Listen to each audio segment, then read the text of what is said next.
I have some ideas for you today about the language we use to talk about animals and how that influences our um, relationships with them and our ability to understand them and communicate with them. And so this is for people who know that their animals have more to share. This is for people who feel a very deep connection with animals. And it's for people who are like on this, just stepping in to this awareness. And you want to walk in this world with more compassion and more understanding and more connection with animals and nature. So if that's you, stick around. The words that we use matter. The words that we use describe and create our experience as we move through life, right? And it's the same. Our thoughts influence our beliefs, and our beliefs then influence the words that we use. And that cycle goes round and round because then our beliefs influence our thoughts, and our thoughts influence our words. But the language that we use is a real active part in that cycle. And so as you are becoming more and more aware of how you think about animals and what you believe about animals, I want to open your eyes to how the language you use can be shaping your experiences. And when people come into my school, when they come into the membership, they want better communication. They want to understand what these amazing animals in their lives have to share with them. And sometimes their beliefs get in the way.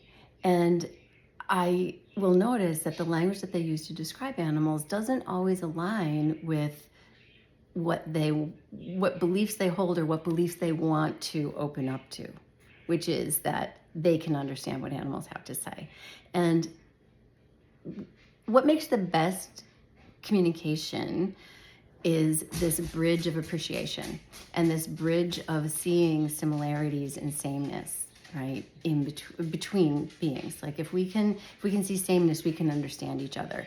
And we don't have to necessarily see sameness if we can appreciate things about each other. And the language that we use, if we're using compassionate language and respectful language, then that increases our level of appreciation. For example, simple example, referring to animals as he or she, the cat he or the cat she, versus the cat it ran out the door, right? Like when we call animals it, we are really setting making them objects. We are talking about them as objects, and they're not objects. They're sentient beings, right? So that little shift, and I'm not trying to make anybody wrong for anything that you have said. I just want to open your perspective, open your eyes, open your mind to considering this a little bit differently, considering the animals and the language that you use, being more conscious of the language that you use. And I have a little exercise for you, and then I want to share just one more thing. Let's just say that I'm going to invite you to do this exercise with me and see an animal, if you're outside or if you're driving or wherever you're doing, or one of your own animals in your family, right?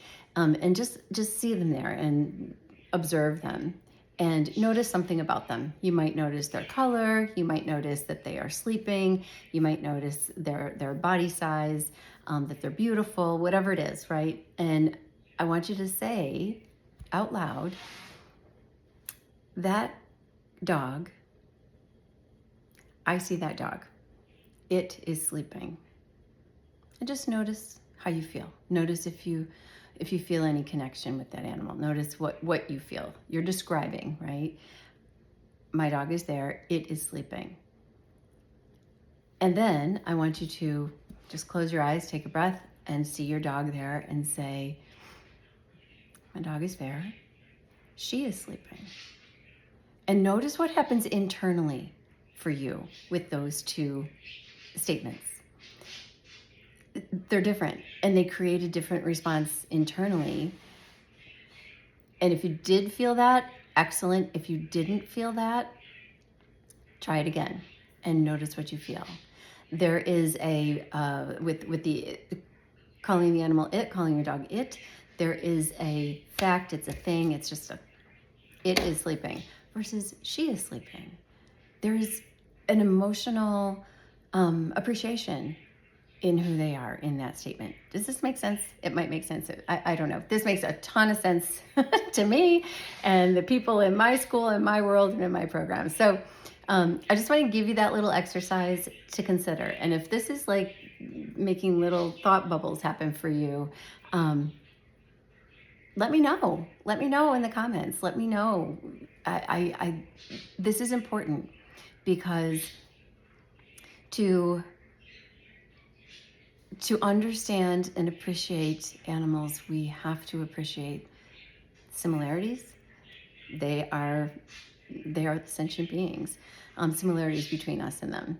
And so I just want to give you another example here, and that is sometimes the language that we use involves really violent language idioms, right? Like, I don't even like to say these things, like somebody let the cat out of the bag, right? And people don't even know what they're saying in that, and most people don't consider that inappropriate.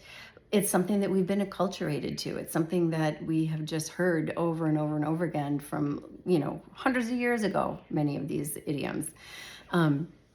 But when we stop to think about what we are saying, there's awareness there, and it's like, oh, that didn't feel good. And I had a conversation in one of my groups today, and there were people there who they said, I've said things before about animals or used language before that involved animals that I couldn't believe came out of my mouth, and it just didn't feel good. And I want to find a better way. So we talked about lots of better ways, right? And so that statement of can't even stand it, but I'm going to say it, about, oh, stop, you're beating a dead horse. Like, oh. And what to do about that? Well, how can you say that differently, right? The point has been made many times. Oh, stop, the point has been made many times, please. Right? Like, you can just use different language. And this is where what I was talking about, I think on a different day, was about being an animal activist, an animal advocate, and an animal ambassador. And I consider the work that I do being an animal ambassador. I'm here to teach people to build relationships with animals, right? And in many ways advocating for animals being seen as sentient beings and partners in our world, partners with us. Here on the planet, we share it. They do a great job of keeping it on their own.